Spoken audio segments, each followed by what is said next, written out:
ini belajar biologi bersama Ibu Rahma. Materi sebelumnya kita mengenai cabang-cabang dari biologi, ilmu sains, dan metode ilmiah. Hari ini kita belajar mengenai tingkat organisasi kehidupan dan peran-peran dari biologi. Tujuan pembelajaran kita hari ini yang pertama, kalian mampu memahami tingkat organisasi kehidupan. Dan yang kedua, kalian mampu memahami peran-peran dari biologi. Maka dari itu, Ibu harapkan kalian tetap fokus dalam pembelajaran kita hari ini. Hari ini kita akan mempelajari tentang tingkat organisasi kehidupan. Dapat dilihat kepada anak-anak Ibu, ini gambarnya, tingkat organisasi dari yang paling rendah ke yang tertinggi. Apa sih tingkat organisasi kehidupan itu? Mari kita bahas. Tingkat organisasi kehidupan itu terdiri atas atom dan molekul. Inilah sebagai penyusun antar sel, penyusun yang utama dari sel tersebut. Mari kita kupas satu-satu molekul. Molekul terdiri atas dua jenis, yaitu molekul anorganik dan molekul organik.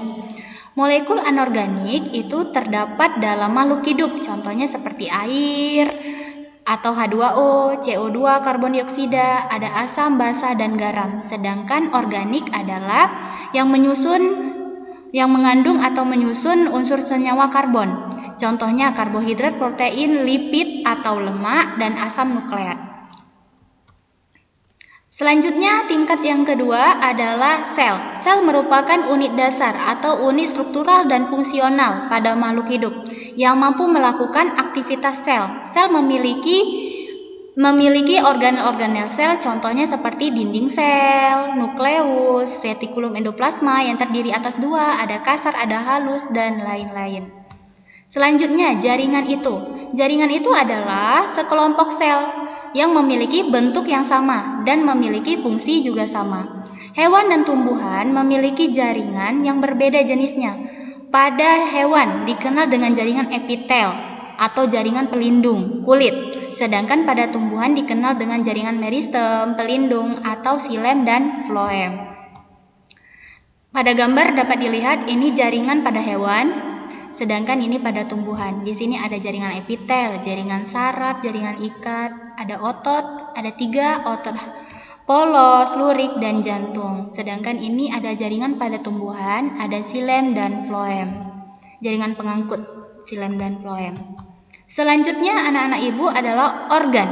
Organ adalah sekelompok jaringan yang melakukan fungsi tertentu. Jadi kumpulan dari jaringan yang memiliki bentuk dan fungsi yang sama dinamakan organ. Contohnya di sini adalah organ mata pada manusia atau pada hewan.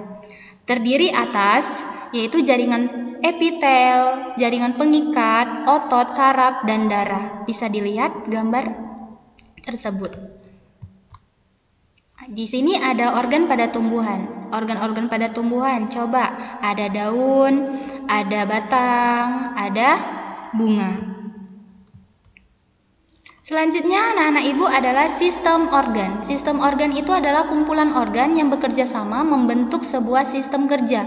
Contohnya pada hewan yaitu sistem pencernaan, dan pada tumbuhan yaitu sistem transportasi. Sistem pada pencernaan pada manusia yaitu ada organ mulut, kerongkongan, lambung, hati, kantung empedu, pankreas, usus halus, usus kasar, rektum, dan anus. Sedangkan transportasi pada tumbuhan yaitu seperti daun, batang, dan akar. Ini berfungsi sebagai mengedarkan unsur hara ke seluruh tubuh tumbuhan. Selanjutnya, tingkat yang berikutnya adalah organisme atau individu. Berbagai sistem organ yang berinteraksi satu sama lain untuk melakukan fungsi yang lebih kompleks dan membentuk organisme. Contohnya, kita, satu orang, itu dinamakan organisme. Seekor burung dan satu pohon pisang, itu termasuk organisme. Selanjutnya adalah yang dinamakan populasi. Tadi kan satu orang, maka di sini ada sekelompok manusia, itu dinamakan populasi. Kenapa? Populasi adalah sekelompok organisme sejenis yang bersama-sama mendiami suatu area tertentu. Ada sekelompok manusia dan ada sekelompok Gajah, ada 2 gajah. Selanjutnya adalah komunitas. Komunitas itu adalah beberapa populasi yang berbagai spesies yang berbeda dan hidup di daerah yang sama akan membentuk suatu komunitas. Komunitas itu adalah kumpulan dari berbagai hewan. Jadi di sini ada 2 kelompok gajah, ada 2 jerapah. Jadi ada kumpulan dari populasi, itu dinamakan komunitas. Nah, ini adalah ekosistem. Nah, kalau ekosistem ini adalah kumpulan dari komunitas, tetapi dia berbedanya itu melakukan interaksi dengan lingkungannya. Nah, dia lebih kompleks lagi, dia berhubungan dengan lingkungannya. Maka komponen penyusun ekosistem terbagi atas 2, ada biotik dan abiotik. Biotik itu adalah hidup, jadi dia terdiri atas manusia, hewan, dan tumbuhan. Sedangkan abiotik adalah benda tidak hidup. Maka contohnya adalah udara, tanah, air, dan cahaya matahari. Ini gambarnya ya nak. Kumpulan dari ekosistem, ada cahaya sebagai abiotik, ini ada hewan, dia sebagai biotik. Selanjutnya yaitu bioma dan biosfer. Bioma mengacu pada jenis ekosistem utama yang menempati suatu wilayah, terbagi atas 2, ada daratan dan ada perairan. Contohnya bisa dibaca ya nak ya.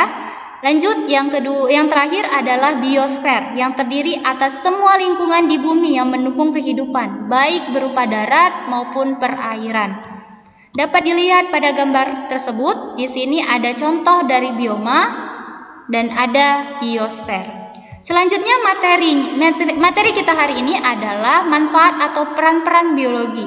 Ibu memberikan 4 contoh bidang. Yang pertama adalah bidang pertanian, peternakan, bidang kesehatan dan pengobatan, dan bidang pangan. Bidang pertanian dapat dilihat pada gambar. Di sini ada petani yang sedang membajak sawah. Guna dari bidang biologi adalah untuk mengambil bibit unggul.